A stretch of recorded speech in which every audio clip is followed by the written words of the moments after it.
Welcome, ladies and gentlemen. Namaste, assalamu alaikum. Good evening, good night, or good morning to all of you. We are so pleased to have people at this meeting from all parts of the world in different time zones. I am Shakira Mohammed of Trinidad and Tobago, a teacher for the past 17 years. And ladies and gentlemen, this is the 274th edition of our ICC Thought Leaders Forum. So we wish to sincerely thank all of you who have contributed in whatever way to the success of this ongoing Pan-Indo-Caribbean and Pan-Indian Diaspora Global Project. So for 273 unbroken continuous weeks, we have been here every single Sunday. And in the past 5 years, 3 months and 2 weeks, we have featured 1,103 presenters from all parts of the world speaking on 273 topics. Ladies and gentlemen, this is a weekly forum being hosted by the Indo-Caribbean Cultural Center, legally registered research and publishing company operating since 2010. And in order to continue this weekly program and to make it bigger and better, we are kindly asking for suggestions and volunteers. So if you give a donation, your name will be placed on our poster and all promotional materials, and you can contact Dr. Kumar Mahabir for details. I'll introduce our moderator today, who is Shah Mohammed, the co-director of this ICC Zoom platform, who's a business teacher and researcher from Trinidad and Tobago. She obtained her master's degree in business psychology from Franklin University in the USA. Shalama, welcome. Thank you so much, Shakir. Assalamu alaikum, everyone. Namaste and a warm welcome to all of you. Thank you so much for choosing to be here with us. This program is being recorded on Zoom and live streamed on the YouTube channel of the Indo-Caribbean Cultural Center. Welcome to all of you on YouTube at this time. To avoid intrusions from trolls, as is usual, our IT manager has muted everyone. Speakers, please do not admit anyone, do not unmute anyone, and do not allow anyone to share your screen. I want to thank you very much for your cooperation. We digress a little bit off of our immediate topic today because we want to pay a tribute to someone who has become very, very special to us. And this is Mr. JS Singh from South Africa. Unfortunately, Mr. Singh passed away on Friday, August 22nd. He was the president and founder of the 1860 Indentured Laborers Foundation, Verulam, in South Africa. And he was one of those who had conceptualized the idea to commemorate the 165th anniversary of the arrival of Indian indentured laborers to the colony of Natal earlier than usual. The arrival actually occurred in November, but in order for us to be accommodated, together with the local organizing committee, we proposed a conference and an Indian diaspora tour of South Africa, which I think, as you all already know, that took place recently.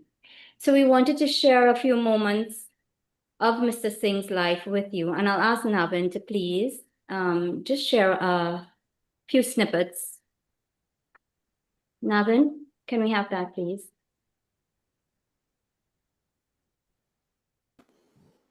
Mr. Singh, like Ashook, has really made a significant contribution to the lives of persons of Indian descent. Ashook has done so, and I'll tell you a little bit more about that, and we'll hear from the speakers in a few minutes. But Mr. Singh has also done so in a different way in South Africa. And we want to propose a program next week on his life to celebrate the legacy that he has left. Navin, do we have a PowerPoint? Yes, I'll pull it up for you now. Thank you.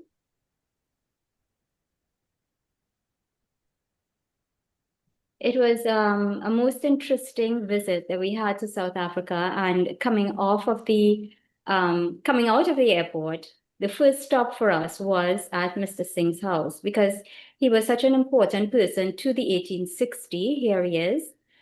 Please just go ahead and switch the slide. Thank you.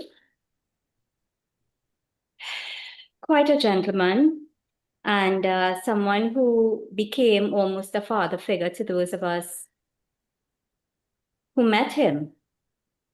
Please switch slides. So there we were, meeting at his home, and from inception, you had to acknowledge the status of this man, his very quiet presence, and yet very impactful when he started to speak. So Nash, his son, is here with us. Nash, I know you're holding up very well. I'm very happy for that. And I know that you have the support of everyone from the 1860 as well as from us. According to Kiru Naidu, I agree with you 100%. He lived a formidable life in community service. And this is And his there he son is behind with him. adopted daughter, Kogi, Yes, and his Dr. son, Kogi, who is here Bimal. in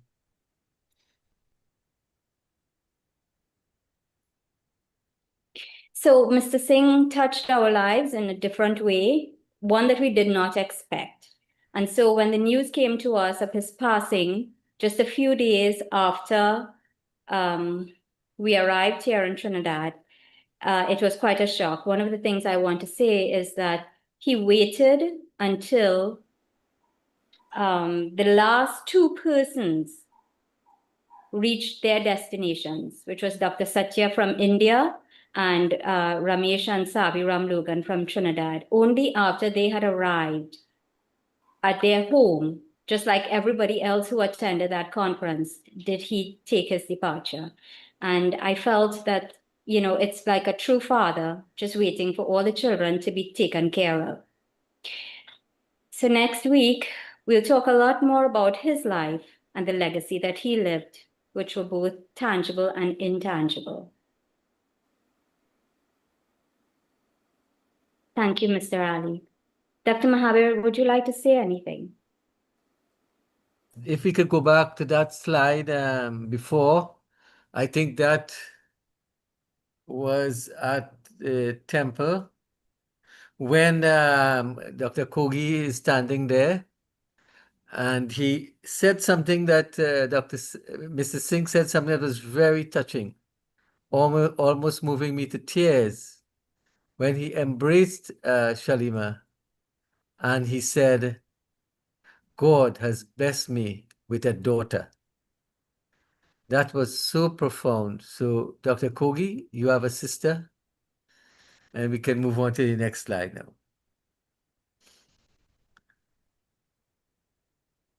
Yes, Betty Govindan, doctor, is there, and representative from the Indian High Commission in South Africa.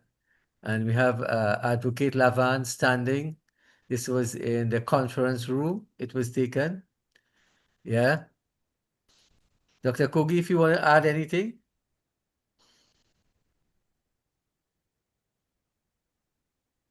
Right, here we are again in the conference room with the High Commissioner from India on the extreme left, Dr. Kogi in the middle. Go ahead again. Yes. Yeah. So I think this was our first meeting, first stop from the airport. And we met him at his house. Yep. If Kogi wants Kogi to wants say to be unmuted, please. Okay, Kogi, hold on. Let me check that. Where's Kogi? I thought I did that. I thought I did that to her. Hold on. Just let me find her name to unmute Kogi. If anybody sees it, the co-host, you can do that.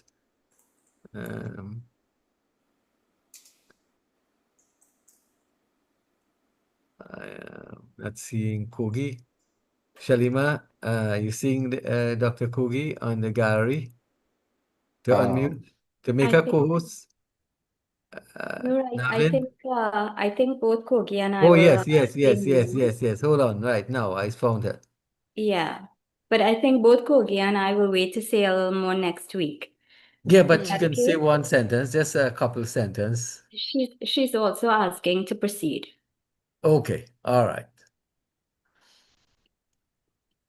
She was there with Nash earlier today, and wow. Yeah. So those of you all who are often with us on this program, you kind of know that what we strive for is an is a family type thing in this Indian diaspora. And sometimes, the bonds are easier to establish with some persons. And coming out recently from South Africa, that is one of the things that we have. So when we tie the Rakis for Raksha Bandhan, it is very significant. And when persons say that, for example, that they've adopted me as a daughter, I take it very seriously. And he is indeed like a father to me. So this is really heartbreaking, and it's very unfortunate that it happened so soon after we left. So at this And there's point, Roy on the extreme right, and on the left we have Brinda, a conference delegate from Mauritius. yeah, Yeah. Okay, I think that's the last. thank you. Thank you, Navin.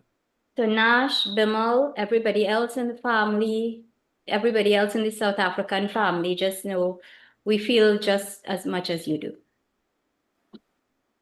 Thank you. And I just want to say, I like to say this when it comes to Ashook as well.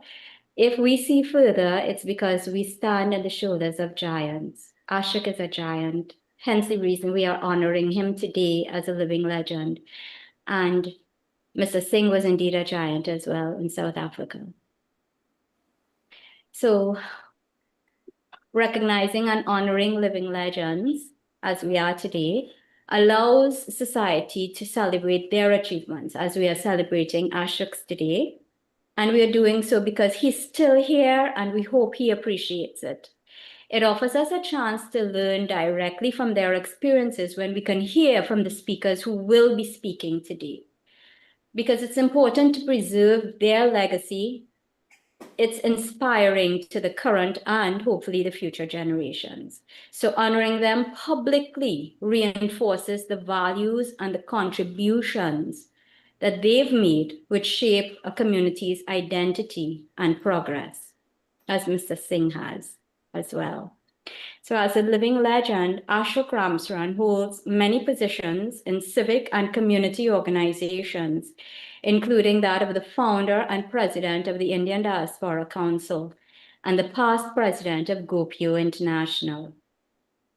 Ashook has led teams in the establishment of memorials commemorating Indian indentureship in various British colonies, including, very importantly, the Kolkata Memorial in India, Indian arrival monuments in Guyana, Trinidad and Tobago, Martinique, and several other countries. His memoir, titled Beyond Expectations, The Odyssey of a Village Boy from Guyana, is due to be released next month in September. Today, it is our pleasure to honor his life, his work, and the legacy which he will leave. And I'd like to call upon none other than Professor David Dabydeen to speak first. Professor Dabydeen is living in England, but he was born like Ashook in Guyana. He is Professor Emeritus at the University of Warwick, Honorary Fellow at Cambridge University, former Ambassador of Guyana to China and UNESCO, and now Ambassador of Guyana. Welcome, Professor Dabydeen. Thank you, Shalima. I hope you can hear me. We're hearing you, yes. Let me begin by adding my sadness at the news of the death of Mr. Singh. I never met him, but obviously he is a loss, and I look forward to attending the webinar in his honor on Sunday. Now, I met Ashook in Guyana last year. My memorable moment with him was when I took him for a haircut at a local barber's. Anyway, I encouraged him to do his autobiography. I insisted because I knew about him from Yesu Prasad, a mutual friend. And I wrote the foreword to his book. And I'll just read a few minutes edited version of the foreword. I started off by saying Ashook's life can rightly be described as a series of journeys by bicycles, boats, trains, and airplanes. The first journey being in 1853 of his great-grandfather, Puri, to British Guyana as an indentured worker on a coolie boat. And Ashook grew up on a small plot of land bought by his forebears, an impoverished village in Berbice where people fetched water in their buckets and so on, or had barrels in their boats carrying water for bathing. No electricity, no nothing else. A very poor village. But because of his studiousness, he was awarded a scholarship when he was young by bookers. And with that scholarship, he was able to get an education. He met many missionaries from the United States, but he also bought a bicycle so that he can stray around the villages of Guyana, of Berbice, for recreation. And it's to that world of America that the second odyssey begins, because he goes to New York, again, like his great-grandfather, thousands of miles away from home. And on his first lonely nights in New York, he remembered stories he had heard about his great-grandfather as a way of consoling himself. But there was no time for recreation or sorrow. As a 19-year-old, he had to work and enroll in a college. He worked as a part-time trainee accountant and also for the publishing giant Random House.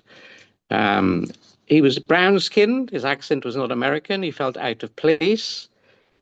In the United States as a Guyanese, he was, in his own words, straddling two boats. The third odyssey was within America itself when he obtained a job with Excutone, a respectable manufacturer of intercom systems with businesses all across the United States. And his most memorable, to my mind, the most memorable experience of trains was when he was sent to New Mexico to install an intercom system at a missile site. Missiles loaded onto trains and transported around a 50-mile circular track so that they could not be shot down by enemies overseas. Imagine a Berbice boy with a cutlass in his hand, clearing weeds, which he did as a young boy, now servicing a nuclear weapons system. That in itself is an odyssey, from a simple agricultural existence to technological sophistication. The fourth odyssey was when he left the company, Excutone, and set up his own communications company, Ramex, which gained massive contracts because of its integrity, ingenuity, engineering skills. And this is very important, not long after the business started, it was his company, Ashook's company, that it installed the sensor panels in the alarm system of the World Trade Center, over 110 floors of monitoring equipment. And 12 years later, the system came down with the 9/11 airplane attacks. And Ashook said in his book, looking back at the tragedy today, I hope we were able to save some lives with the alarm system we installed. That's magnificent, a Guyanese lad helping to save American lives. The final odyssey came to an end with his beloved son's death, killed by a car whilst driving one dark night on a winding road in the suburb of New York. Jerry, his son, was a constant in Ashook's life, a key member of his company. And as Ashook said, quote, we went on business trips together across the country and around the world. On arrival in America, Ashook had kept a daily diary, but he can no longer write. He says, I know what happened, but I cannot write it. It's like we were going along a smooth road, and all of a sudden, we fell off a cliff. We're still falling now, hitting our head on the rocks. Not long afterwards, Ramex, the company, was sold off. The communications business had changed. Some of the older systems that Ramex dealt with were superseded by mobile equipment. And with Gary's death, Ashook lost heart in his work. He lost heart in his Christian faith, introduced to him by the missionaries when he was a Berbice boy. He began to question the existence of a benevolent God.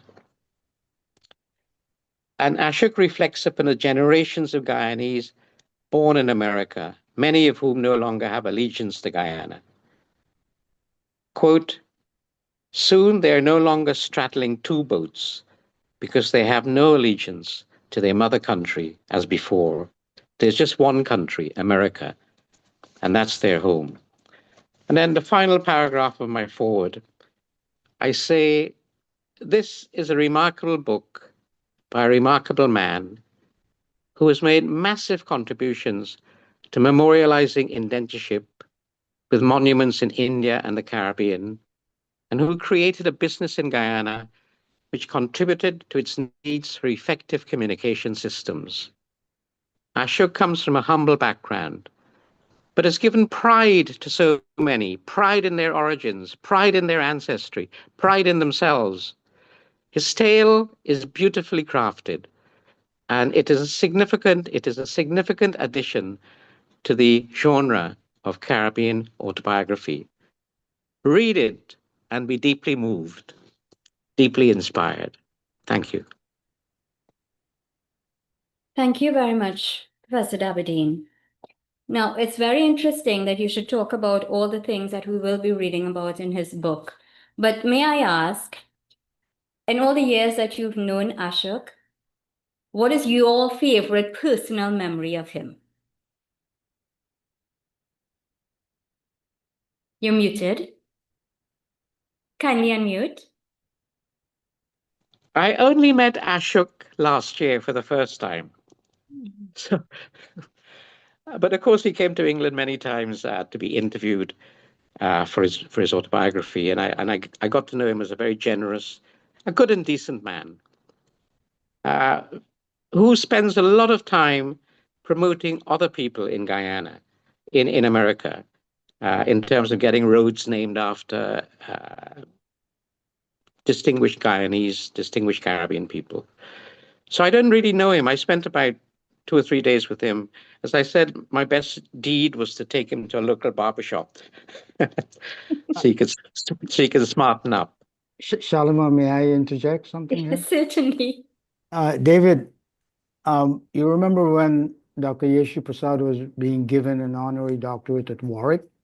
Yes. And I was supposed to come there on the morning of the flight. Something happened that prevented me from coming, but that was going to be our first encounter.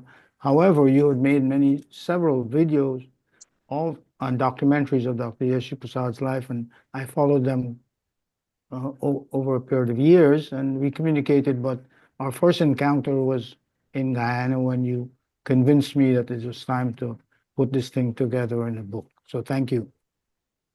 Yes, Ashok, in Guyana, in Guyanese terms, I juked you. I juked you to write. And by the way, before I go, talking about Yeshu Prasad, honorary doctorate, of course, at Warwick. I remember introducing him to the students by saying, Dr. Yeshu Prasad started life in a plantation as an assistant rat catcher. And I was just about to go on to elaborate when he tapped me in the shoulder and said, no, David, you got that wrong. I was the assistant to the assistant rat catcher, and then I got promoted. And then I persuaded the university to name the whole Center for Caribbean Studies the Yeshu Prasad Center for Caribbean Studies, because he was a great man, great as Ashook is. Indeed. Thank you very much. I want to move on now to our second speaker. And this is someone who's known Ashook as well for quite some time, Dr. Seeta Shah Roath. She lives in the USA from time to time, was born in Guyana, and is returning to Guyana shortly. She's a novelist, performing arts director, lecturer in communication as well as in education at the University of Guyana, and founder of the educational television Countrywide Network. And I have to say, she's a true ambassador of Guyana. When we were on our Indian diaspora tour there in April, it was because of Seeta that we were able to get all the facts, all the historical places. The wealth of knowledge from this person of very small stature is beyond words. Welcome, Seeta. Thank you, Shalima.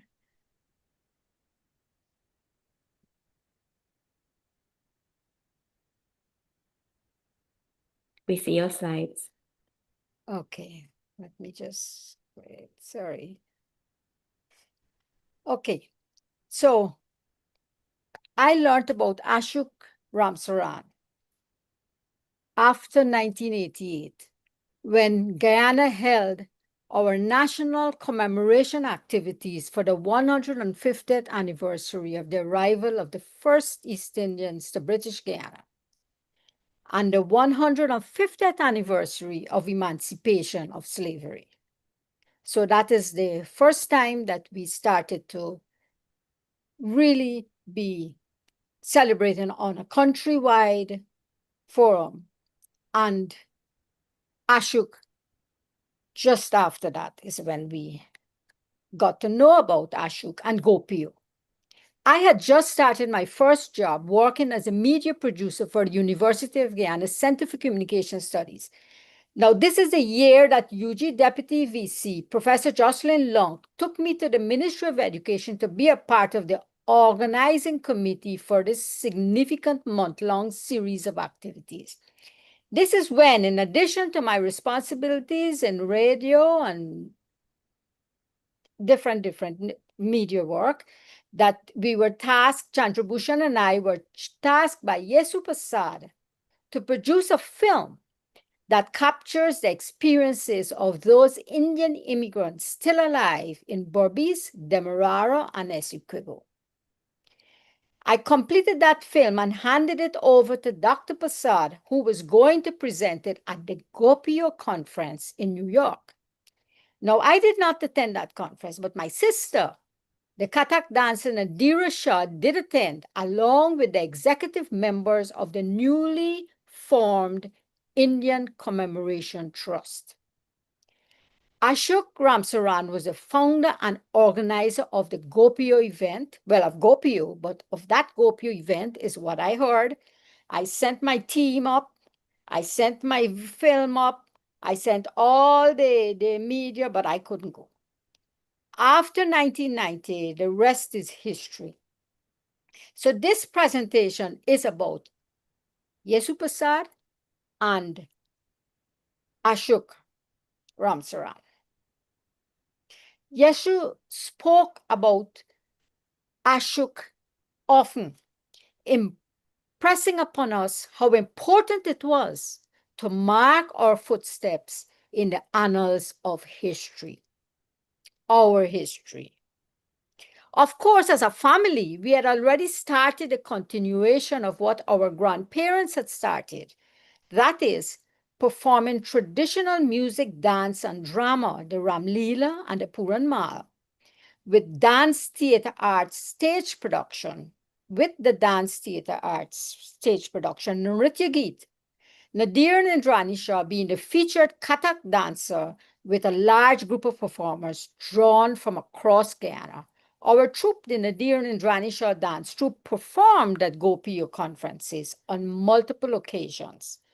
I'm the director for Nritya Geet, and after 40 years, we still continue that theater arts production, but virtually through the auspices of the Indo-Caribbean Society, Texila University, Guyana. The co-founder, Nadira Shah, received the IDC award in 2015, I think it was. Now, Ashook Ramsaran and the Indian Commemoration Trust. This is in 2013 at Highbury, Berbice, Guyana. So after setting up the Calcutta Memorial at the Demerara Depot in Calcutta, India, Ashook created replicas in Guyana. One was established at Highbury Estate, the site of the estate where the first Indians landed on the 5th of May, 1838, aboard the Whitby and the Hesperus, and the other at the Indian Monument Garden, where the Indian Arrival Monument, a replica of the Whitby built in India, is situated. Here it is. This is the replica of the Calcutta Monument, and it is in the Monument Gardens in the middle of the city of Georgetown, Demerara. This is where we have the Whitby, which is our Indian arrival monument.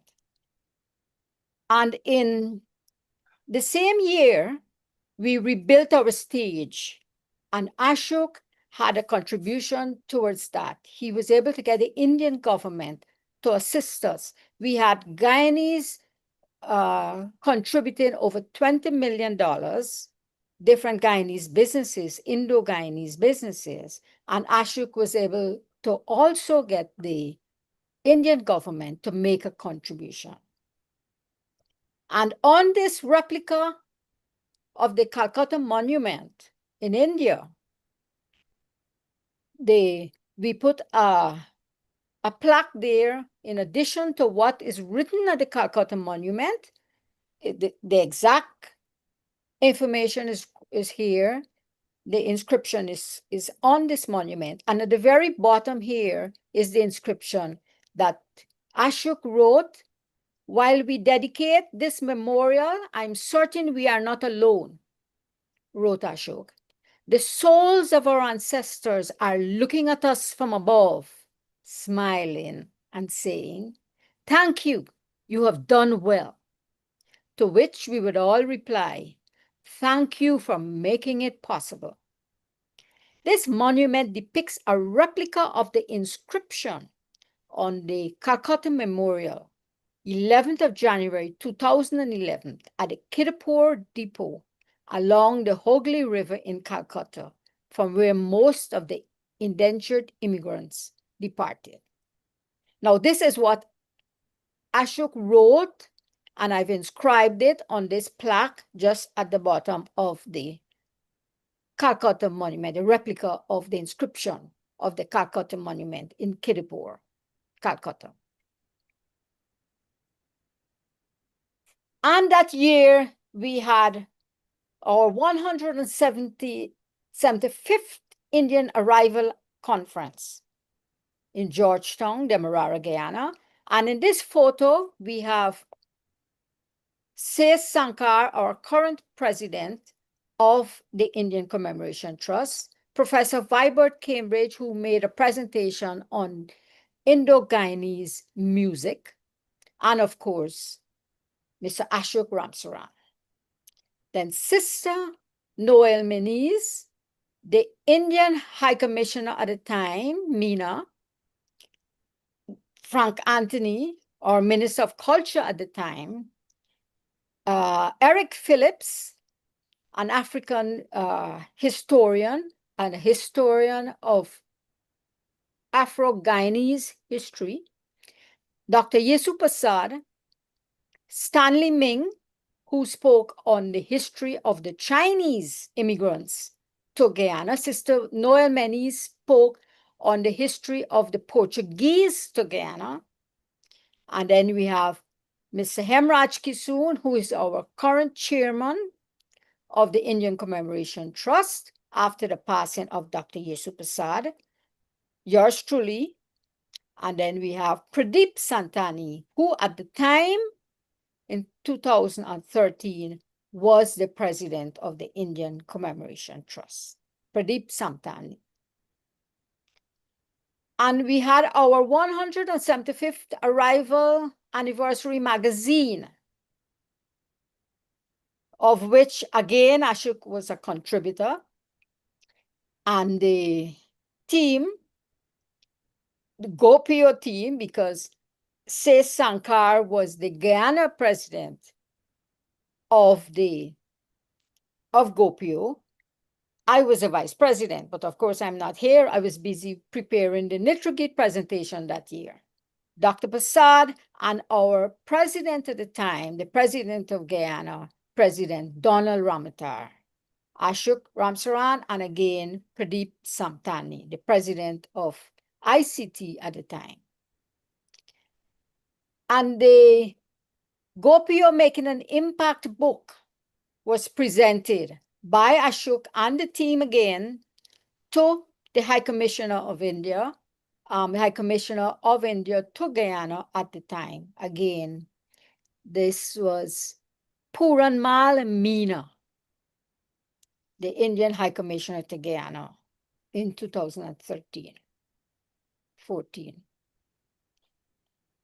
2014, the Gopio's 25th anniversary was celebrated in Trinidad,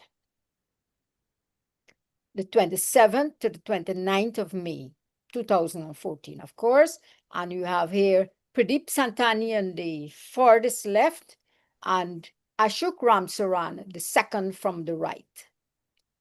Dr. Prasad there in the fourth from left, and all the members of the Indian Commemoration Trust, except for two persons, myself and Mr. JS Singh, who later became the president and who's currently president. And we have the Mr. Kisoon, Hemraj Kisoon there, and Gafur and Amina. Mr. Gafur and Amina Gafur, his wife, the late Amina Gafur.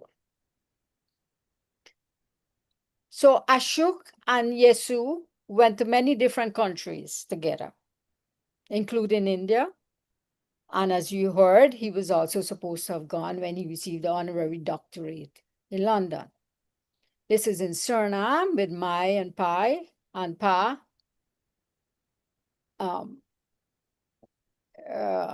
Shalima will help me with the names there because I can't remember that. Yeah, Mayan Bab.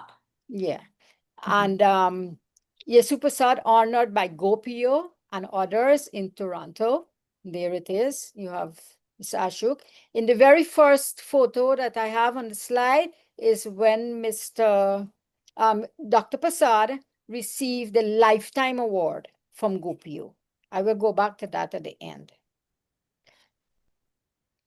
And Ashook continued to be part of us on multiple occasions as we celebrate our Indian Arrival Day. From Indian Immigration Day, we moved to Indian Arrival Day, 5th of May. And this is over time. This is last year when the two met, Ashook and David. And last year is when also Ashook spoke on Indian arrival and the history of Indians in Guyana. He presented the IDC award to ICT, Indian Commemoration Trust, received by Hemraj Kisoon, our chairman, and we presented the plaque that we were going to, the inscription that we were going to put on the Calcutta Monument. We only placed that last year. And Ashook was there with us again on the arrival of Sri Modi to Guyana. He brought Jada and was all part of the experience that we had in November last year. These are a few of our memories. And I will just go right back to that photo. This is when Ashook presented the Lifetime Award to Dr. Yesu Prasad. And this is the end of my presentation. And a very enlightening one at that. Thank you so much, Seeta. Ashook, lots of memories here. Anything you want to say? Well, I remember distinctly back in November, leading up to November, when the Prime Minister of India was planning to visit Guyana, and Seeta and the ambassador called me and said, you need to be here to explain to the Prime Minister what this replica of the monument means. I said, I'll be happy to do so, but I would not be coming alone. I have to bring my grandson. Said, well, we don't have any system set up for that. I said, then you have to find it. So Seeta worked her magic and was able to get a press pass for Jaden to be there standing next to me at the time speaking to the Prime Minister. So that was a memorable occasion. Thank you very much, Seeta. You are a hard worker. You are such an asset to Indian Commemoration Trust and the values which we hold so dearly. and your efforts to promote and preserve that. So thank you very much from all of us who know and care. Seeta, yeah, I echo that. Thank you very, Thank you. very much. You're extraordinary. And the next time I talk to you, you'll be in Guyana. Yes, yes. I'll be there I'm leaving in the morning very early, but I wouldn't be arriving until Tuesday night. Oh, okay. Yes. All right. So 4 flights. thank you so much for taking the time. I know you're very busy, like Professor Dabydeen, but I want to thank you very much for sharing all this wonderful information about Ashok. We appreciate him very much, and even more so now that you've put everything into context. So thank you. Thank you for having me. Sure. Our third speaker is from France, Mahen Poinoosawmy. He's the Regional Vice President for Europe of the Global Indian Organization. He's an IT engineer and community leader with a strong commitment to uniting and uplifting the Indian diaspora. Welcome. Thank you, Sharima, for the introduction. Can you hear me? Yes, we're hearing you. So I'm sharing my screen. Hope you'll see it. Yes, we're seeing It's it okay, now. you can see it? Yes. Okay, fine. My greetings to you all from France.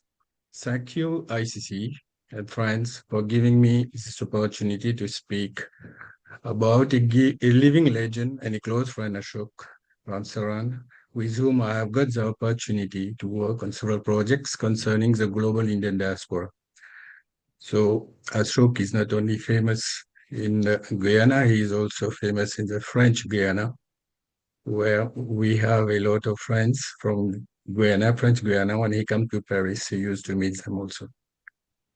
For my presentation, I will divide it into 4 parts. I'll talk in the first part about his remarkable journey from his humble origins, his engagement, and his leadership, about his international honors, and his works which he has done for the diaspora heritage and recognition on the projects and the testimonial.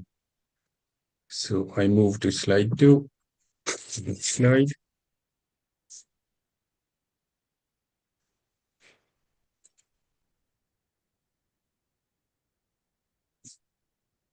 On the second slide, I think I'll not talk too much, just to give a brief introduction about his background. I think now he is so famous, I think everybody knows about him. I won't extend too much on this slide, just as you must be knowing, Ashok is born in quarantine, Guyana. He's third generation of the Indian indentured laborers. His great-grandfather arrived in Guyana in 1853 aboard a ship called Adelaide. His great-grandmother Radha arrived in 1860. I got all this information, in fact, from his biography. I think he's one of the, I have not seen other people in the Indian diaspora who has his website for the biography. So I went there, you'll see below, I've written biography of Ashook Ramsaran. You have the website where everything is recorded. I think Ashok, he records everything. It is not missed any part of his life, his work. So if anybody goes to his website, you'll get all this information. And for me, and also for our French people, Ashook Ramsaran is really a legend. And because he has done tireless effort in honoring the Indian diaspora history, combined with his recognition in both local and international levels. So this makes him, I think we can give him the title of the living legend. So if I go to my next slide, I will just tell you how I met Ashok, my first encounter with him. So my very first encounter with Ashook Ramsaran took place in Delhi in January 2014 during the Gopio International Convention, and which was followed also by the Pravat Singh Bharati Divas, as it was done before every year, now every 2 years. And as a newcomer to this important gathering of the global Indian community, I initially felt both excited and somewhat overwhelmed by the scale and significance of this event. It was at this very moment that I had the honor of being introduced to Ashok. And from the very first exchange, he extended a warm and gracious welcome that immediately put me at ease. What struck me most was not only his kindness, but also the deeply diplomatic, thoughtful, and inclusive manner with which he engaged everyone around him.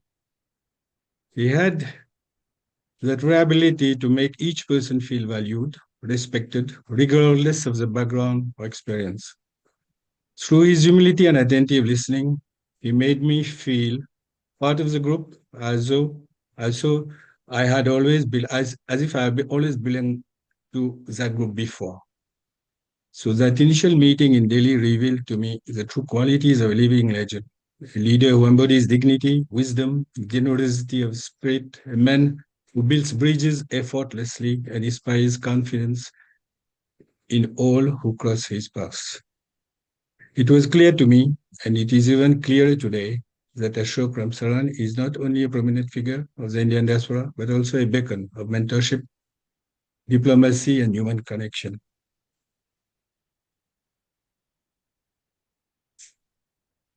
I'll go to my next slide.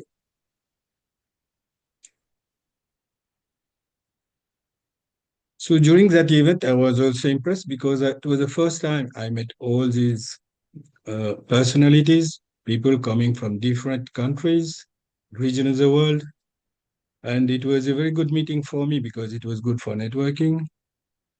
It was an opportunity also for me to meet Mrs. Ella Gandhi, the niece of Mahatma Gandhi from South Africa, Mrs. Renu Kator, Chancellor of the University of Boston, which was present there also, the Minister overseas at that time, Valaya Ravi, and also on the right, you'll see Sri Prem Narayan, who was Secretary of the Ministry of Affairs, of External Affairs. So this slide on the right is important to me because on the next slide, you'll see what follows. So as you must be knowing, Ashok has worked recently relentlessly to connect the widespread community of the people of Indian origin abroad. He was president of the Global Indian Organization at the time. And there was a regional Pravasi Bharati Divas in UK, in London, in 2014. I think it was in October 2014.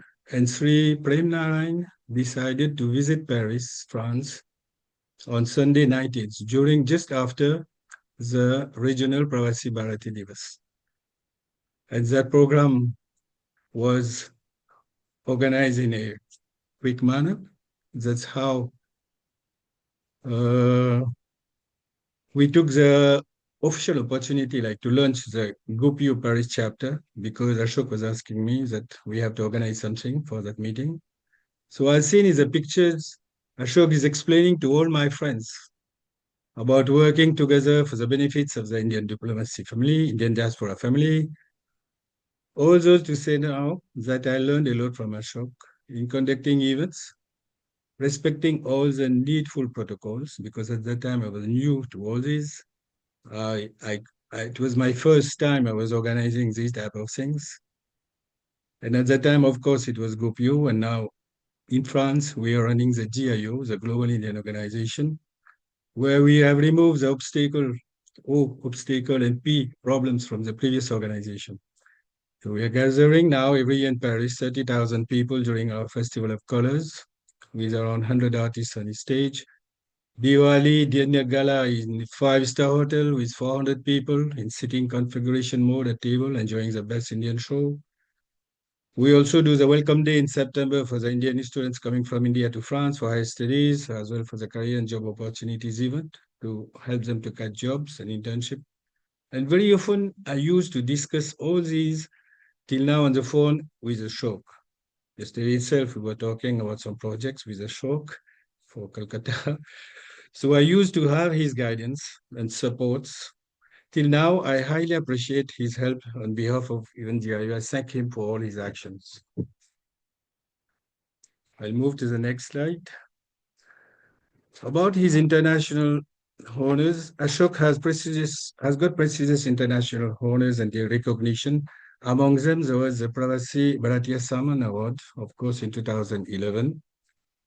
And I got the opportunity in 2016 to meet Ashok in Uttar Pradesh Ratna Award, where he was receiving that Ratna Award. And this was also like, as I said, something which I was having a project to launch a school in Fatehpur Sikri.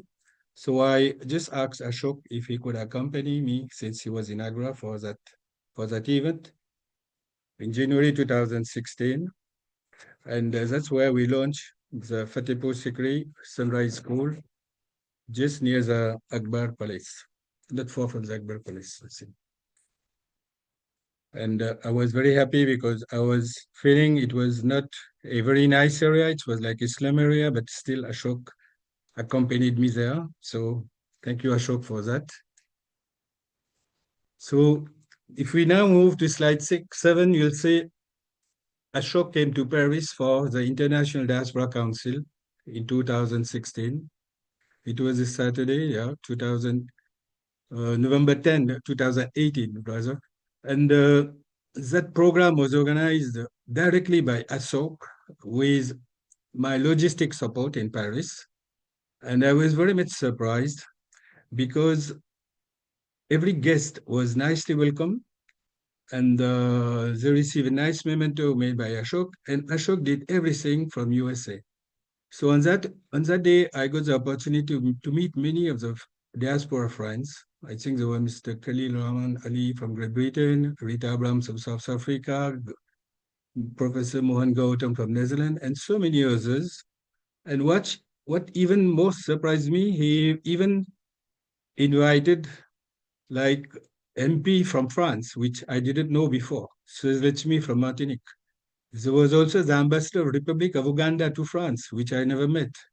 It was Richard Nududura, I think.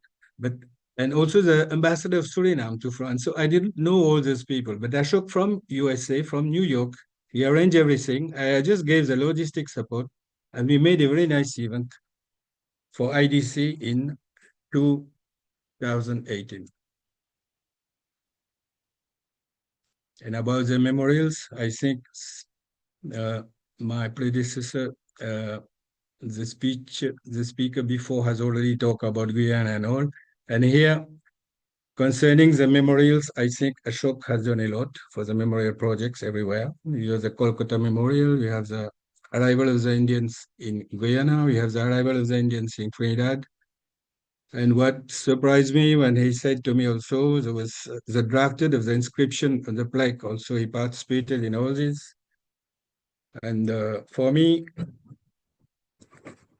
I can say that these projects of memorial commemoration are more symbolic because they validate the struggles and contribution of millions of Indian indentured laborers. They provide diaspora descents with pride and identity and roots. They serve global reminders of migration resilience and fight against exploitation. And we did one recently in Martinique, where Ashok gave me a lot of his contribution. You will see the memorial which was designed in Martinique. Of course, on the right, it is written in French. I put Ashok's name also on the plaque, and you have it done in a similar way as it was done in Trinidad. You have the sugarcane design on that, and I added the boat, the Srimat boat, and that memorial, we placed that in Martinique. Unfortunately, Ashok and that they could not join because there was a problem, I think, for the flight to join Martinique. And that memorial has helped us, like we brought back history to reality because it was initially made a few years before the real date. And while the person was carving the memorial on site, it disappeared during the night. I don't know what happened in Martinique. We were in France, Ashok was in USA, so we were surprised. And finally, 2 years after, we made it again. And this time it was very, very well made. And in the sense that the memorial was made from Trinidad. It was shipped from Trinidad to Martinique, Saint-Pierre, 2 days before the inauguration of the memorial itself, 2 days before the event. So all these represented a lot of works, because due to also the time difference between France, Martinique, and US, we worked very hard till late also. So I thank Ashok for that, for this help. And I think now we have brought back history to reality. And we have put the right memorial, the right place, where the boat Aurélie came with the Indians, first Indian to Saint-Pierre in Martinique. And I would say also, like, these projects, they cost a lot of money, but Ashok gave me a lot of ideas also how to work it out, to get sponsors, to get finance here and there from people, and also contribution. But finally, I think when we are surrounded with good friends, we have the support of good friends, these things we can make, it becomes easy after. So to conclude, of course, Ashok is a legend of the Indian diaspora. His lifelong commitment to heritage preservation, community, and the hard work still prevail. Like his tireless dedication to heritage, I mean, unity and advocacy also ensures that our past is remembered and our future is strengthened. As a bridge builder between generation and nations, Ashok has ensured that the sacrifices of our ancestors are remembered, and the voices of our communities are heard on the world stage. He's not only a leader for me, he's a champion of unity, an inspiration for the future generations. It is therefore with great pride and gratitude that we in France, I think even internationally, we recognize Ashok as a true living legend of the Indian diaspora, a beacon whose legacy will continue to guide, to uplift, and to empower communities across the globe. Thank you. An extraordinary account, sir. Thank you very much. Ashok, what would you like to say? Merci beaucoup, mon ami, Mahen. One of the most memorable moments of our relationship was when you took me to lay a wreath at the tomb of the Indian soldiers who sacrificed in World War I, about 50 kilometers outside of Paris. It was a moving moment, but also one where we recognize those who came before us and the sacrifices they made, just like we are making now for the future generations. So thank you for all these good words. And the best is yet to come, because we Thank are you. training young people to be much more active and to be promoting and preserving what we try to build. Thank you. Thank you, Ashok. Terrific. Thank you so much. So from all the way in France, we come right back to the Caribbean. And I want to introduce Dr. Arnold Thomas of St. Vincent. He's the author of the monograph titled The Argyle Chronicles, From Home to East Indians. He was a key figure in the formation of the St. Vincent and the Grenadines Indian Heritage Foundation. And actually, it was at a conference, which was cooperation between Dr. Arnold Thomas, Dr. Kumar Mahabir, and Gopio at that point in time, led by Ashok, is where I would have first met Ashok. So welcome, Dr. Thomas.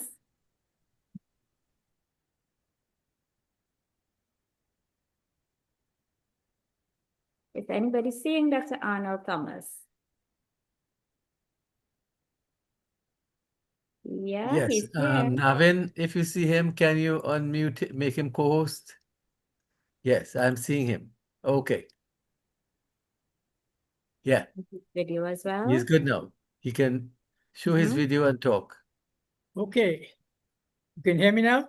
Yes, we're hearing you now, Okay, well- but I don't know if the adverse weather is affecting you there. We are having some rain, so it's a little difficult to hear you from where I am.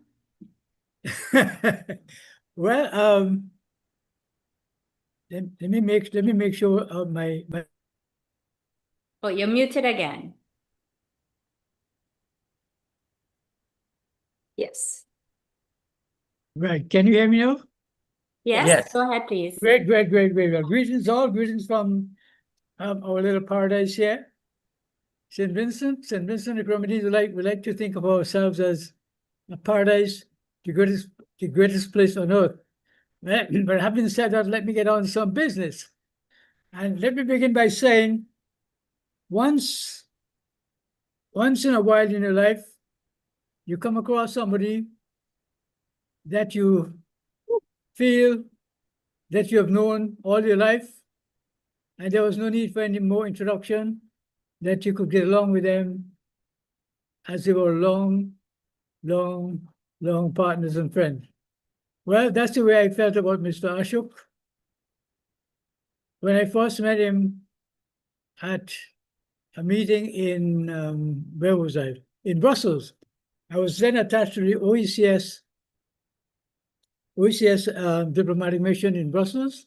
And there was a meeting between Gopio and I think mainly Indian entrepreneurs and so on. So I got there and met Ashok for the first time. And it was the beginning of a relationship when I felt Ashok was my senior brother or brothers all along, because there's nothing anytime I needed some information, some advice on cultural and heritage matters, the first person that came to mind was Ashok. And from that moment, we met in Brussels back then in 2006. So many things happened. I ended up taking his advice, going to India for there was a Gopio and PBD conference again in 2006. And we had a great time together in India. I remember, I should remember this, after the conference, we rented a car, we had a chauffeur, and we were driven from Delhi all the way up into the Himalayas. And remember that long journey, going up all the way when we met some monkeys, and the monkeys would stop us on the way and push their hand out begging for food. It was such a great occasion. So we went all the way up into the Himalayas, all of us. That was Ashok and his family and some other people.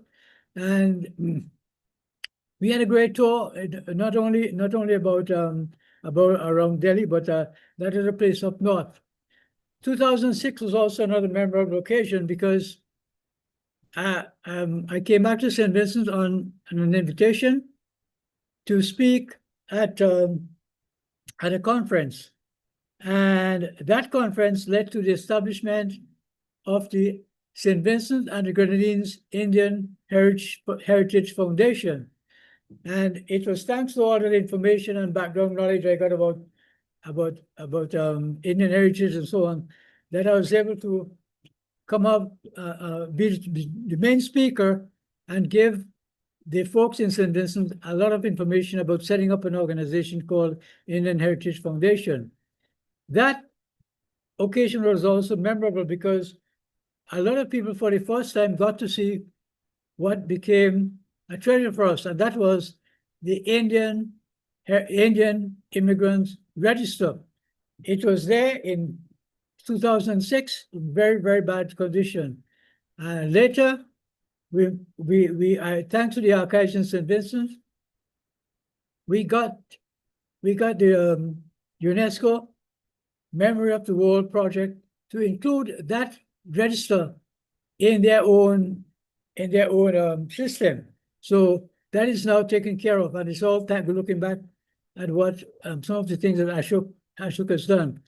Over the years, I've had the privilege of attending many conferences with Ashok in the States. Earlier, Mahen mentioned that event that took place in Paris.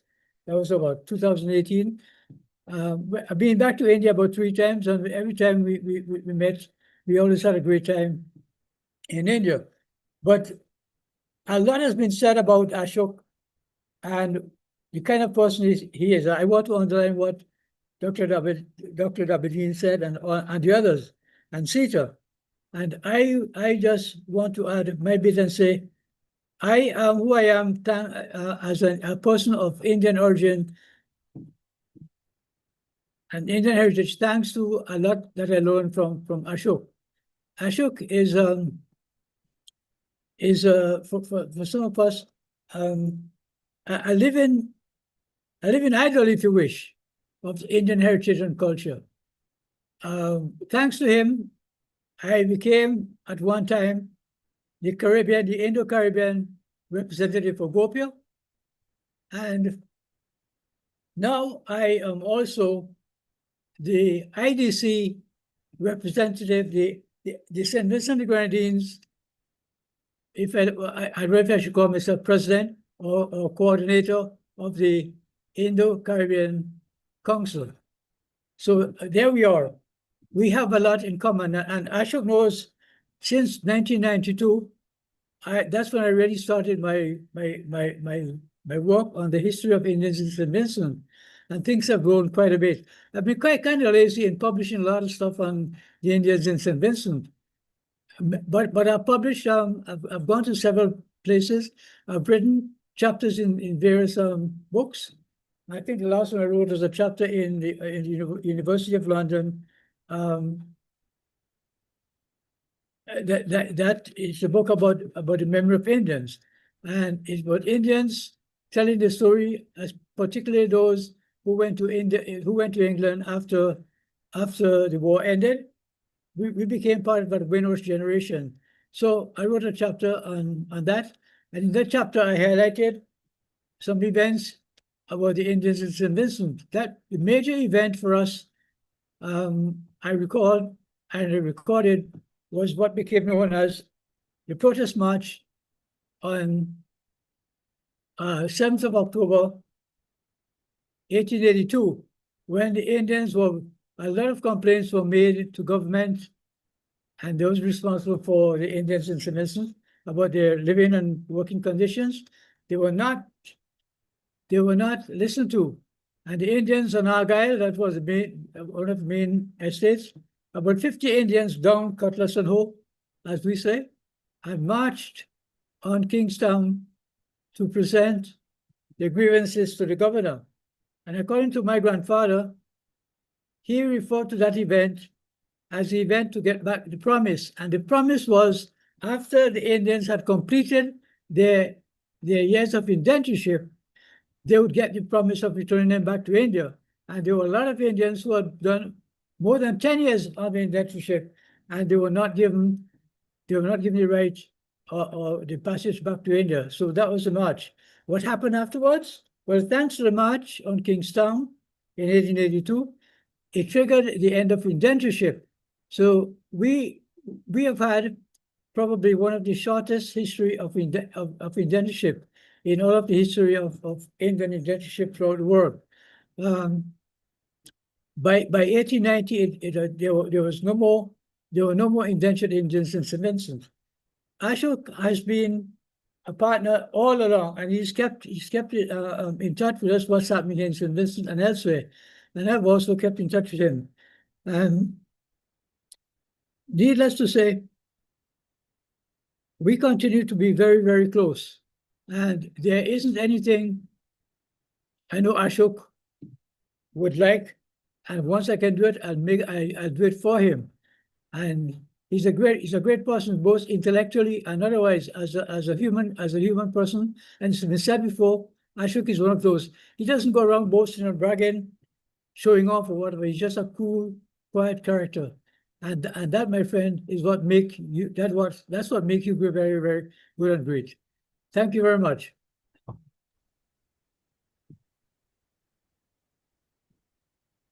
That's. Thank you, Arnold. You forgot to mention that your wife is originally from Guyana. So we're all Hey, connected. you all forgive me for not being able to continue very well. Shakira is going to just continue from here because I'm not hearing anything. The weather is really bad right now. So Ashok, please go ahead, reply to your good friend. Yes, so Arnold's wife originally is from Guyana, so he still maintains connection with the other countries. One point of note, the first time a minister or a high-ranking official of the government of India to visit St. Vincent was in 2007, and I escorted him there, Minister Vaila Ravi. Arnold was the welcoming party, and Prime Minister Ralph Gonzalez had an accident, but he was on crutches and he still he managed to come and be with us for the entire day. And it was a memorable event. And of course, Shalima, you mentioned, subsequently we had conferences there. And St. Vincent is a very warm place at heart. And the only thing is that at 7 o'clock, there's nothing open after 7. Thank you, Arnold. Great. All right. So thank you. Thank you, Arnold, and for the response also. So now I'm going to introduce our next speaker, who is Khalil Rahman Ali of England and born in Guyana. And he's a novelist and former British Health Service professional who moved from Guyana to London in 1970. And in his free time, he composes and performs Indian songs and music. So maybe he might have something for us today. So you want to welcome him, sir? You can speak for 10. Thank you very much. Are you hearing me all right? Yes, go ahead. All right. Okay, I'll go straight into my my written tribute to Ashook. Ashook Ramsaran, as president of the Indian Diaspora Council, or IDC, based in New York, is a tireless, hardworking, and inspirational leader committed to the mission and objectives of the IDC since its inception on the 3rd of September 1997. It is worthwhile restating these in order to appreciate what has driven Ashook to continue to work so hard over the last 28 years. The IDC's main aim is to embrace, engage, and enhance the shared heritage, aspirations, and interests of persons of Indian origin with optimum inclusivity. This has been a challenging and ambitious aspiration, especially when we look at the vast spread of the Indian diaspora across the world. The 30+ millions of the diaspora have multiple issues to be resolved in the countries of their citizenship and residence, as well as our relationship with fellow Indians in India and elsewhere. If, for example, they are in a small minority within the country, one of the most difficult issues they will probably face is racism and discrimination. Indians in such a situation will be marginalized, face the prospect of losing their identity, original mother tongue, whether Bhojpuri, Tamil, Hindi, Bengali, etc., and culture. The IDC's role in such a situation is to offer consideration by way of conferences, forums, and other means to encourage people to rekindle their heritage and add support in the form of strong solidarity.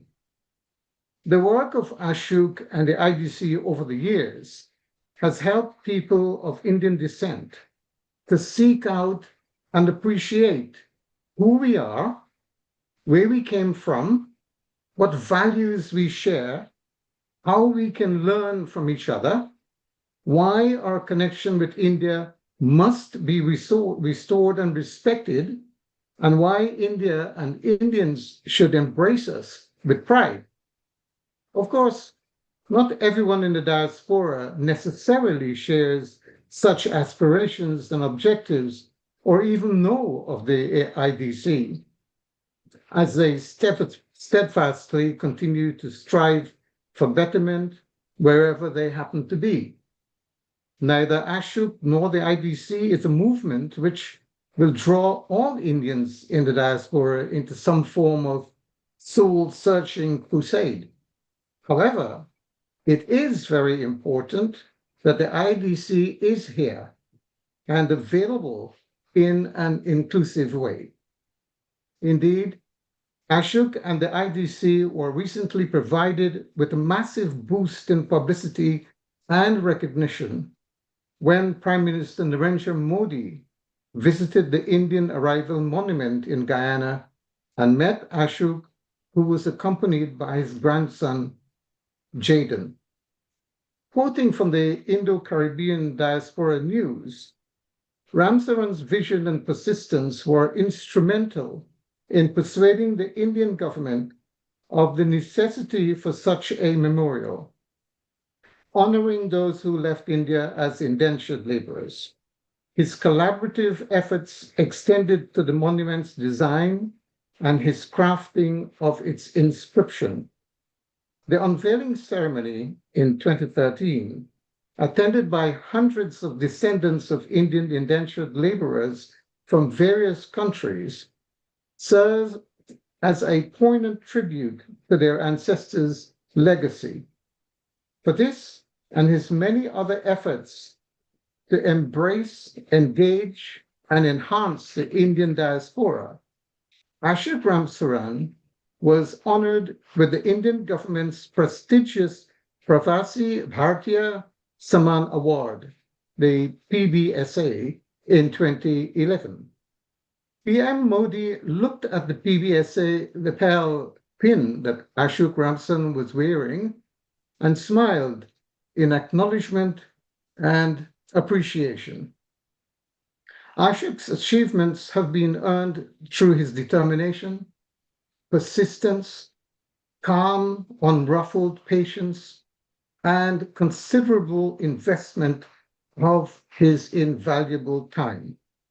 These are the same qualities of our Indian ancestors who dared to cross the Kalapani into an unknown world of tremendous hardship, scornful mistreatment, and backbreaking toil. His passion for this work has been sustained over many years and remains undiminished. He wrote in 2010, just before the establishment of the Kolkata Memorial at the Demerara Kidapur Depot, quote, "Our ancestors who left those shores truly deserve their place in the annals of Indian history and the journeys of people of Indian origin in the Indian diaspora. We should all be very proud of our ancestors who made the first journey that has become an integral part of our history as well. We certainly owe them a lasting tribute, recognition of their sacrifices, and a truly worthy remembrance." End of quote. Ashook's own efforts and sacrifices also warrant the tributes being accorded today, the recognition being bestowed upon him, and these words of gratitude and appreciation. Of course, the question remains as to what more could Ashook be doing with us and on our behalf into the future. I believe that having set up and extended the foundations of the IDC and its membership over so many years, he could, but will not walk away when the diaspora is still in need of support across the world. And with over 1 billion Indians to be reached in India, there will always be exciting projects calling out for resolution. And it is an imperative, as well as a blessing, to have someone like Ashook to lead the way. Ashook, thank you for all you have done and continue to do for the diaspora. Thank you for your vision and the energy to drive towards this. Thank you for your gentle persuasion and collaborative approach to simply get things done. Thank you for your inspirational leadership to encourage the younger generation to help take the work of the IDC forward. And finally, on a personal note, thank you for your friendship. You are indeed one of the people who makes us proud of our Indian heritage. I hope that everyone here and beyond will continue to embrace this and show the world who we are and what we offer. Ashok, I wish you, your family, and the IGC all the very best for now and into the future. Bahut bahut dhanyabad and shukriya. Thank you. Thank you, my brother Khalid. We should also note that Khalid is an outstanding writer and historian, and he's very prominent. He doesn't want to admit it, but he's very close to Guyana, and he crossed over to many religious functions to do his singing and religious. There's no boundaries. He has no boundaries. So he escorted me to the Kew Archives in London, on the outskirts of London, and that was a very good occasion. Unfortunately, we did not follow up on that because digitizing the archives, the archival records in Guyana has not come to fruition, and that's for another day. But thank you very much. You're an asset to our diaspora, and continue the good work you do in the UK. Thank you very much, Ashok. Thank you so much. So Khalil, since you're such a wonderful singer, would you be able to do just a little bit for us? No, I didn't come today to sing because Ashok wouldn't be very happy about that. So don't worry about it. I'm We're- happy. we're- I'm happy if I don't have to sing. No, it's okay. It's okay. I mean, yeah, I'm preparing for a concert coming up on the 6th of September and do my own thing there. I like to keep it a little bit personal, but next time with good warning, because my laptop is actually on my harmonium right here, but this is the room I do my practice and stuff. But if you'd warned me, I would have been ready for you. All right, sure. Not a problem. So we want to thank you all speakers so far for shedding more light about the legend in our presence. So let me now introduce the man of the moment, Ashook Ramsaran of the USA, born in Guyana, and he's the president of the Indian Diaspora Council, the IDC, and is instrumental in the establishment of the Kolkata Memorial and Indian Arrival monuments across the diaspora, as well as street naming initiatives in New York. So we want to welcome you, sir. Thank you very much. Before I begin, I would like to offer a moment of silence for all those who came before us and valiantly paved the way for our journey to continue with strength and courage. For family, friends, and associates, near and far, yet close to our hearts, who were in our midst and made our journey worthy. For the late Dr. Mohan Gautam, Dr. Jagat Motwani, Bal Naipal, Dr. Yeshu Prasad, Barbara Prasad, Sir Sridhar Ramphal, Joe Solomon, Dr. Tyron Ramnarayan, Dr. Amina Ghafoor, Sister Noel Mendez, Dr. Brinsley Samaru, Mrs. Hemaraj Kisun, Dirup Timau, Sylvia Mohammed, Megnan Desai, Mr. Singh from South Africa, and others. And we should all be sad about the starving and dying children and women and young people in Gaza. Sorrowful, shameful, world complicit silence, all in the name of power, greed, and ethnic cleansing. Very sad indeed. Navin, would you put up the first slide if you can?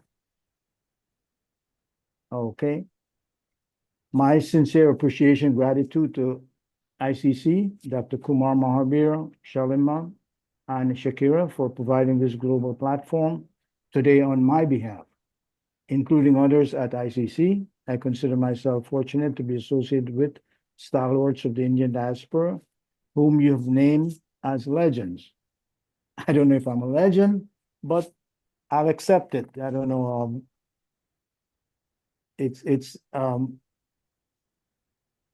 humbling.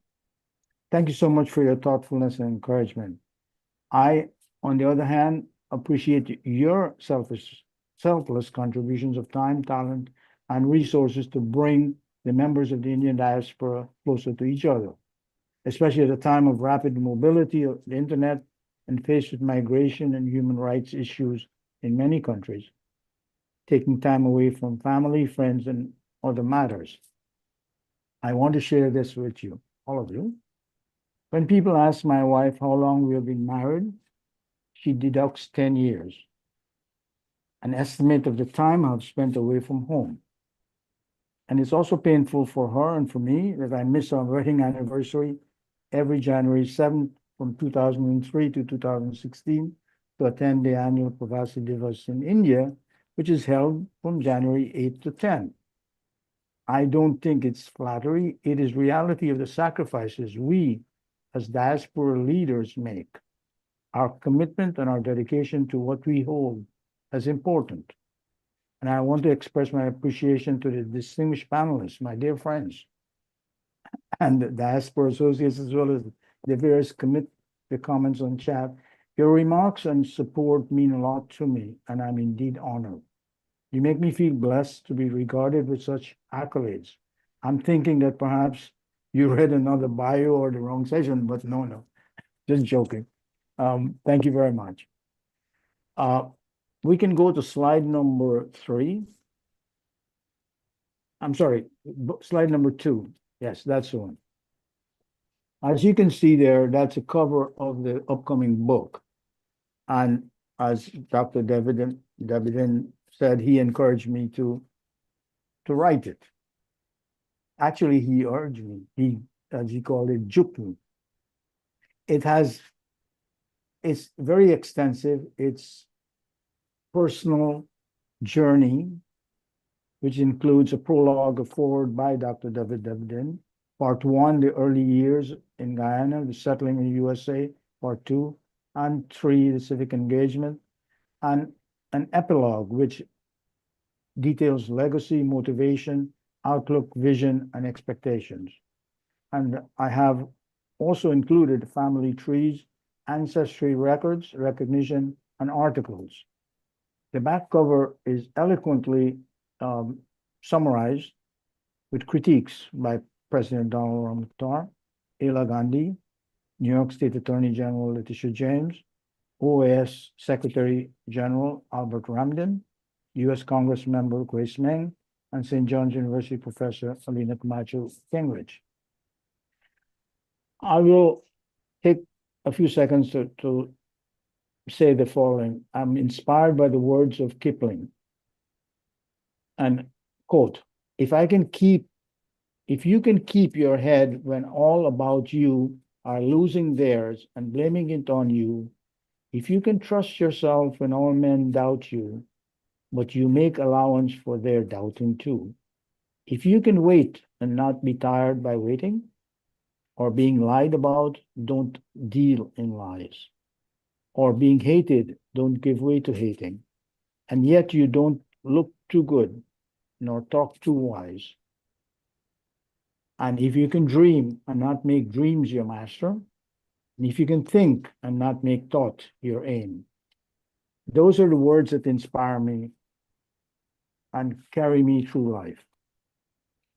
I want to also add that in 2013, I was the executive vice president of Gopio, and I traveled to Trinidad to plan the Jubilee Convention the following year. I met 2 enthusiastic ladies who helped with the planning, Shalima and Ina. They took me to Laser Cuts, a company that made marble monuments. They fabricated the Indian Arrival Monument, which we unveiled by Temple by the Sea. Thank you, Shalima. That's our first encounter, and I always remembered you as being someone who gave up so much to serving the diaspora. Later in 2019, Laser Cuts made the indenture abolition centennial to 2017 at State Park in Chaguanas. In 2023, I work again with Laser Cuts, as my dear friend Mahen pointed out, for that Indian arrival monument in Martinique, which was shipped by boat to arrive on time. What it comes down to is this: successful international collaboration and relationship for the common good is always so productive and heartening. I thrive on useful collaboration because no one person can accomplish much except to say, suck your teeth. But I mean that with sincerity. On a personal level, I operate at a sense of purpose with planning and preparedness. Time has been loaned to me and to everyone else, of course, so I try to use it wisely to fulfill my agenda to get things done. Using my skills as an engineer, the mathematical laws governing nature of things, and to develop methodology, process, precision, and positive outcomes. Lots of P's. After all, why waste a good effort? But I know the pushing the limits, beyond limits, the same manner my great-grandfather did when he left India, on just a promise and with hope. That instilled with courage and determination to succeed and to make the best of every situation. My technical background makes me focus on specifics, order, and task in a more disciplined manner than most people. It also allows me to weed out extraneous information and people so that I'm not contaminated by what he says or she says. I can get things done in one day because I'm more focused, I believe. And best of all, I can filter truly good friends and associates. As Dr. Dabydeen pointed out, I straddle actually three worlds: being of Indian heritage, born in Guyana, and being an American. Each has its own complexity with phenomenal influences on me. Best of all, I'm surrounded by a loving, caring family. This gives me a unique perspective and opportunity to make life's journey special and worthwhile. On the screen, you'll see a map of my journey, starting in India in 1853 and arriving in Guyana. From there, emigrating to USA, and it's very well documented. This map here was hand-drawn, and I gave it to my dear friend Brian Ramphel, who is on this Zoom. And he took it and he used his expertise with his staff and developed it into something that you look at there with and marvel, because it tells the whole story of my life, my journey. And we're to quote the words of the inscription I put on the Calcutta Memorial, it says, from whence we came. Where we're going, we don't know, but we know where we are now because we came from that point, and that map is very, very poignant. I'm hopeful that my journey of struggles, successes, and pains can be a lesson for others, especially my grandsons, Jaden and Gavin, an exhortation to avoid and overcome similar pitfalls that have befallen others. Why did I write this book? My journey was initiated in the past through my ancestry and heritage. I believe that my great-grandparents planted the seeds of our family's journey, seeds that germinated, grew, blossomed, and survived. They progressed beyond expectations, even amidst struggles, difficulties, and obstacles, and those seeds are still blossoming. It's also why I've written this book, to document my early childhood in Guyana, my emigration to the United States, and my experience of a new environment on a global level in the 21st century. Life reaches back in time, over decades and centuries, to carve out its own existence and future, which can be seen harshly. I feel motivated, rather compelled, that I must write down notes of my events, people, and happenings, because not much was left for me to look at from my village, where survival was a necessity. And to quote something I keep always in the back of my mind, my family's Ganga shifted when my great-grandfather left India. It subsequently shifted with me from Berbice River to the Hudson. And that's my life. It's shifted all along. You can go to slide number 9. Two more. One more. One more. Okay. Through the years, I've been able to develop my family tree. And on the left side, I have the history of my father and mother with their photos, and my siblings with their photos and their dates. On the right side is my own, starting with my great-grandfather who left India and arrived in 1853 in Guyana, as well as my great-grandmother in 1860. And so you see all of those there. It's a record for myself and my family and my descendants, because it tells the whole story. And you know how many times many of us have to scramble to find a piece of paper to find out a date.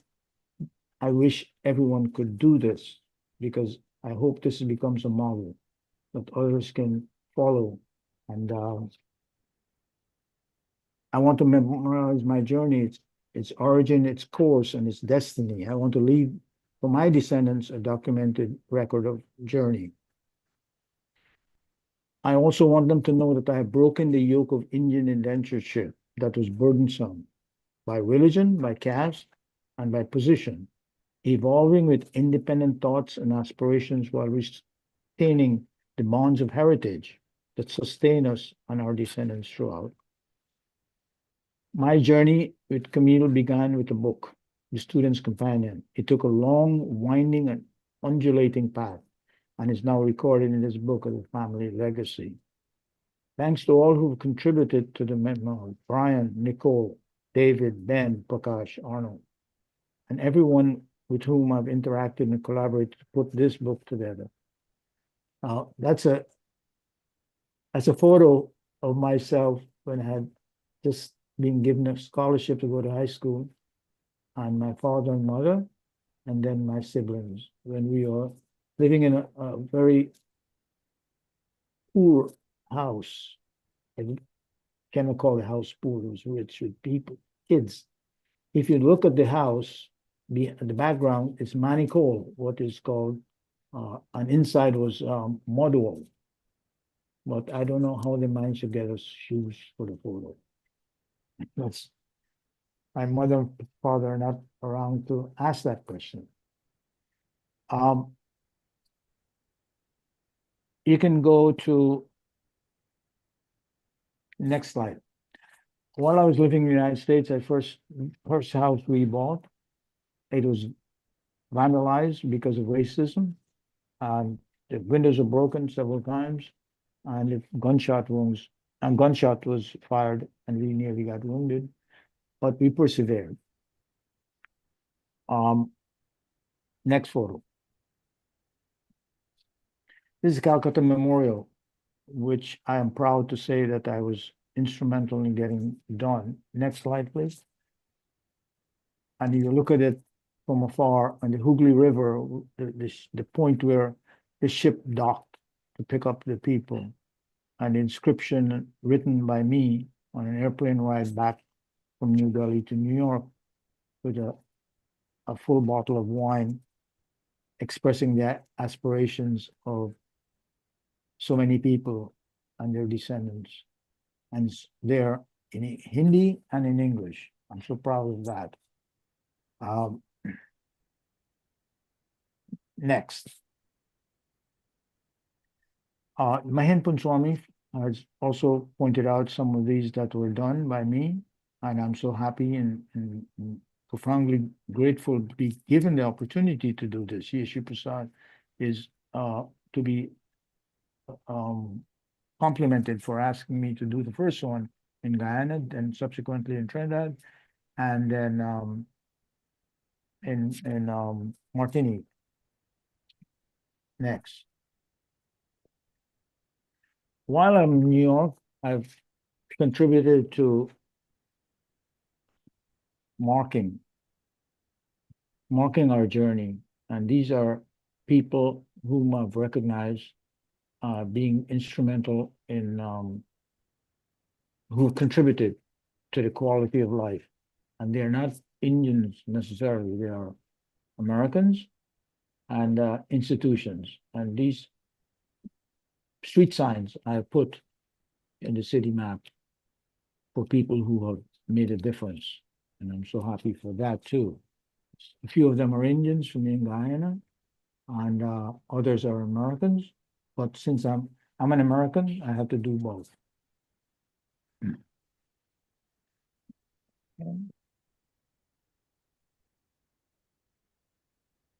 Sorry about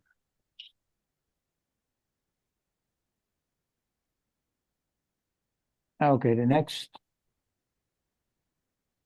slide. I'm happy that I was given this Mahen award for as an outstanding person of Indian origin living outside the United States. And there are only a handful of people. From Trinidad, you have Pastor Pandey, Kamala Bisasar, and I think NCIC. In Guyana, I'm one of the 6, starting with Sridhar Ramphal, Yeshu Prasad, Bart Vikdeo, Don Ramatar, and Irfan Ali. And I believe, yeah, those. So I'm grateful for that. I'm happy that I have been recognized for the work I've done and to bring India closer to the diaspora and the diaspora closer to India. Next. I've been fortunate to meet the prime ministers of India several times. And next, Prime Minister of Guyana. Next, Indira Gandhi, Shashi Tharoor, and of course Dabydeen and Kamal Samar of DDL. And USA, of course, I'm very close to many of the political personalities in the United States, especially in New York, Attorney General. On the bottom left is Guyanese State Senator Roxanne Prasad, who's a very good close friend, and then there's Chuck Schumer. I want to close by saying that the following.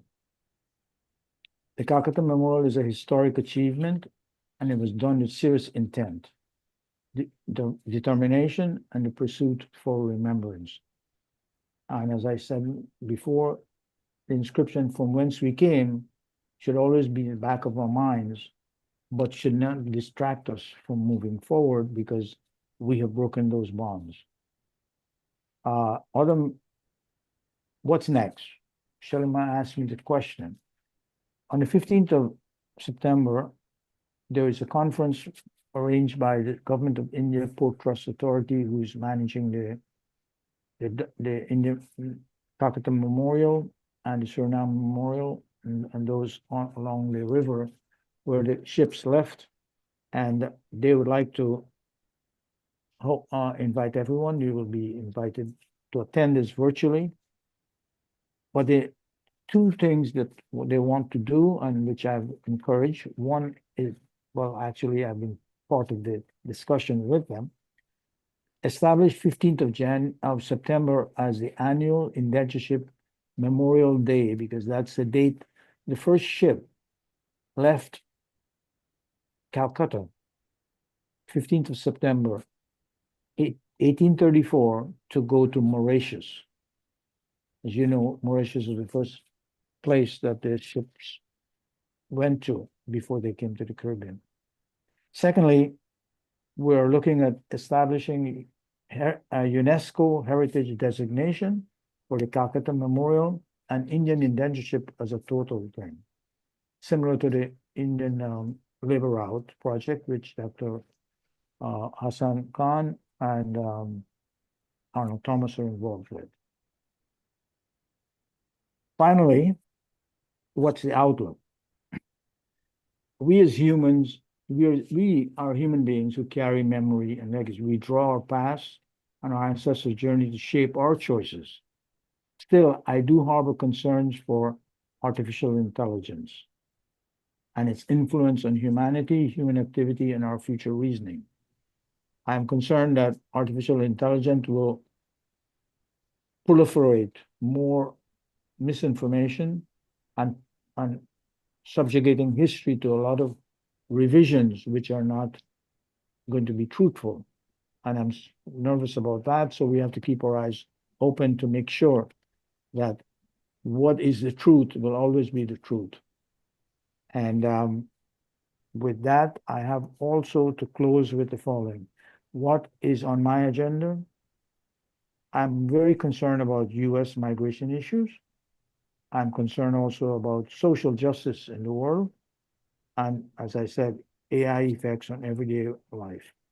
I thank you very much for this opportunity. And I don't know if we have time. The moderator will decide if we have time for any questions. I'll be happy to entertain them. Thank you. Thank you very much, Ashok. Lots of praises to you, quite deservingly. And what more can I say but to endorse what everybody has said? Thank you again for your vision and your persistence. You are not giving up. I mean, your latest feat has been to write and publish your autobiography. Perhaps the next step is to do a documentary film, because you already have the material for the script, and you have mentioned what will be your intentions again, because I know you're a man who does not sleep. You're thinking about the entire Indian community. So if there's anybody to say anything, just raise your electronic hand and we will unmute you and you can add to the discourse. Just raise your electronic hand. It's in the reactions button at the base of your computer screen. Sunita, okay. Yes, Sunita, go ahead. Go ahead, Sunita. You have been unmuted. While we are waiting on her, anybody else? Shalima cannot hear us because of the heavy rain where she's located. Who else again? Okay, Yes, Sunita is I'm here. here. Yeah. I'm here. Okay. Kia ora, namaste from New Zealand. I'm so happy that today I was able to attend this session and listen to the legend himself. Ashok ji, I have followed you, as I have said, for many, many years. And I'm just sitting here like feeling, oh my God, will I ever be able to do a little bit of what you have done and the inspiration that you bring to this session. And Kumarji, you've just said it. We need to do a documentary. Yes. Thank you Thank so you. much, Thank you. Ashokji, and namaste. Well, my grandson is in the second year at university doing filmography.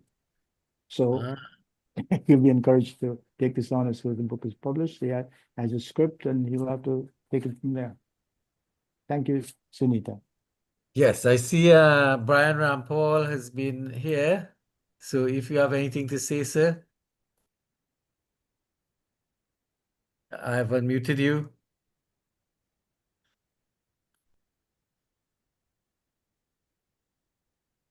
Karen, we have a lot of South Africans in the audience.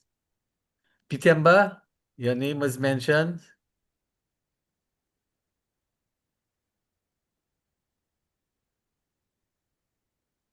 Shobi, if Shobi has anything to say. I'm glad to see that I have two nieces attending here, Camille Sarandria and Caroline Ah, Gudu, yes, let's hear them. and a Camille, brother-in-law, and a brother-in-law as well. My grandson Say was here what a too. beautiful tribute. Thank you, Uncle. It's just a pleasure hearing everyone speak about being Indian Guyanese, and I'm so it feels so wonderful to be a part of this group because my kids now are listening to their uncle speak, and they are so proud of just his background, where he's from. So thank you. Speak great, about great. being Indian Guyanese, and I'm so it feels so wonderful to be a part of this group because my kids now are listening to their uncle speak, and they are so proud of just his background, where he's from. So thank you. You're welcome. Being Indian Guyanese, and I'm so it feels so wonderful to be a part of this group because my kids now are listening to their uncle speak, and they are so proud of just his background, where he's from. So thank you. Very Welcome. good. Okay, Shani from Jamaica. So Oh, sorry. it feels so wonderful to be a part of this Oh, it group sounds because, like it's on loop. my Sorry. kids now are listening to their uncle speak, and they are so proud of just his. Okay, Shani, go ahead. Yes, well, it Turn was on more your of a video. comment. It was more of a, no, I can't turn on my video right now, but Okay, I'm no here. problem. No, it was more of a comment. I'm so happy that you decided to do this series because often we give praises to people when they're no longer with us. So this was a very important show today for us to learn about Ashok as well as hear his voice, hear his story. So thank you ever so much. And I hope this will be, the first of many, or I'm not sure if you had before, but more of this, please. More of this. Let's talk about people while they're still with us and can respond, and they can enjoy hearing what we have to say about them. So thank you. Thank you. Right, we had somebody again. Shalima, did you spot anybody in the audience who had something to say? Sharma, Baba, Professor Ah, Shardanan, anything? Namaste. Namaste. Assalamualaikum. I think it is a really living legend. I do not know by Ashok Ramsaran ji. I think 3 years ago of more, I was working with, Satish Rai, and he was connected with Ashok Ramsaran, and I think I have speak to you, and he was a very sympathetic man. So, and I think, when I am going to become like himself. Well, now I'm 81 years old. I don't know how old you are by Ashokji, but we are trying to give the Girmitia family. I'm not using the word diaspora because we are not diaspora. We have our own identity, just like the ma'am just told. I am a Guyanese, a Hindustani. So altogether, we are a Girmitia family, worldly. So the new dimension is person like what mentioned before by Ashokji is that they have a lot of information. What is the new demands in this and the umbrella under what we are working is mythology? We want to bring all the knowledge globally in archives, hidden or not, and oral history, bring them together to give them to our descendants coming in the next centuries. So, Ashok, I hope that we can learn a lot of you.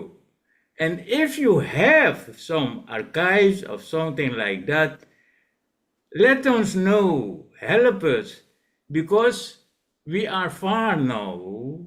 Within 2 weeks, we will have our gimmytheology.com website.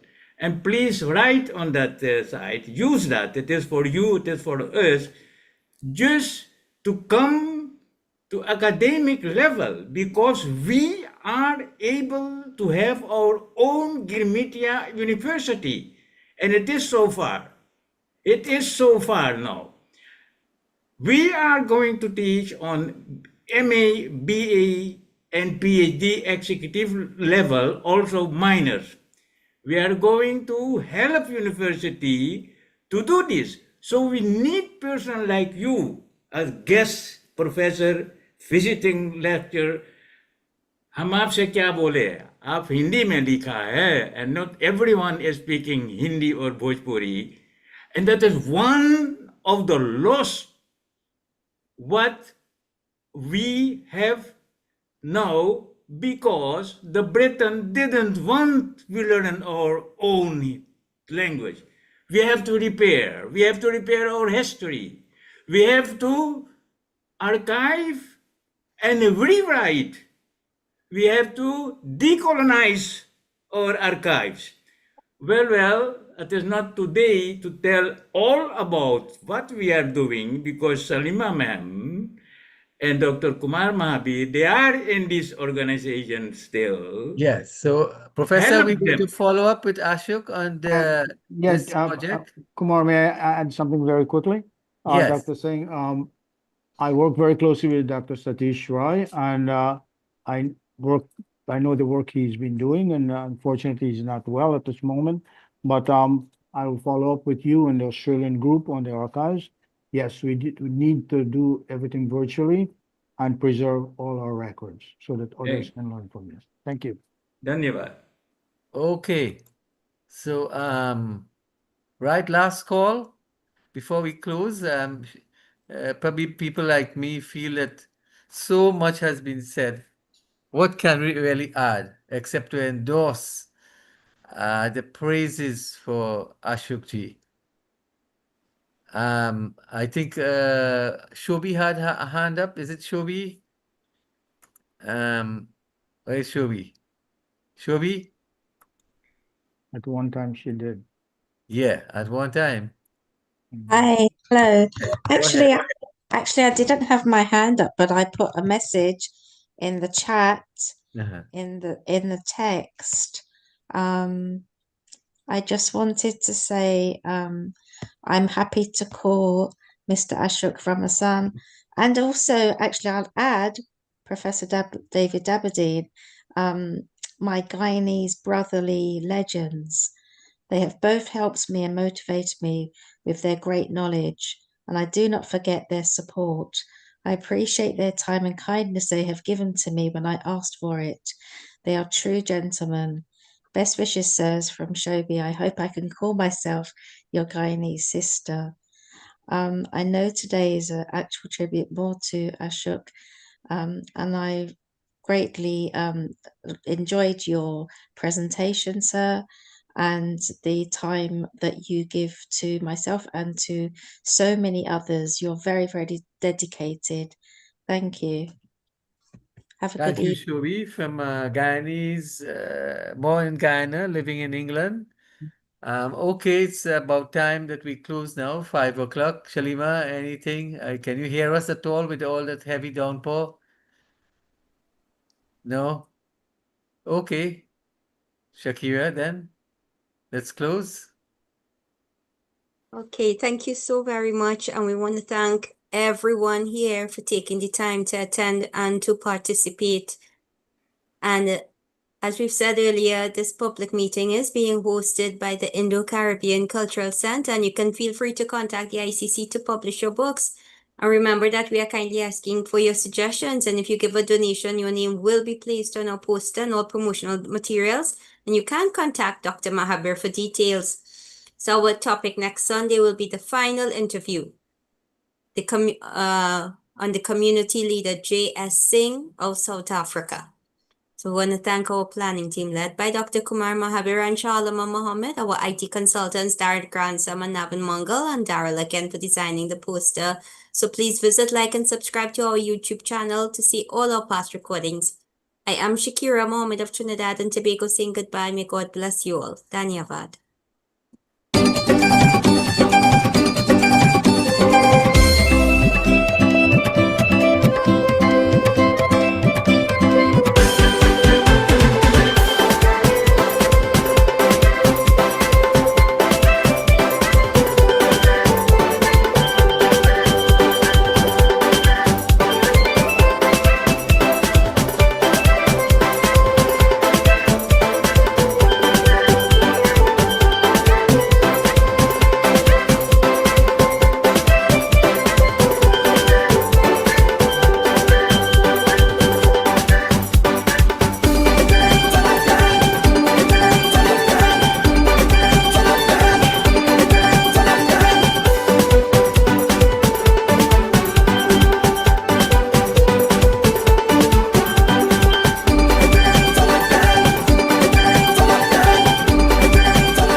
Okay, thank you. We'll end the recording and YouTube now. So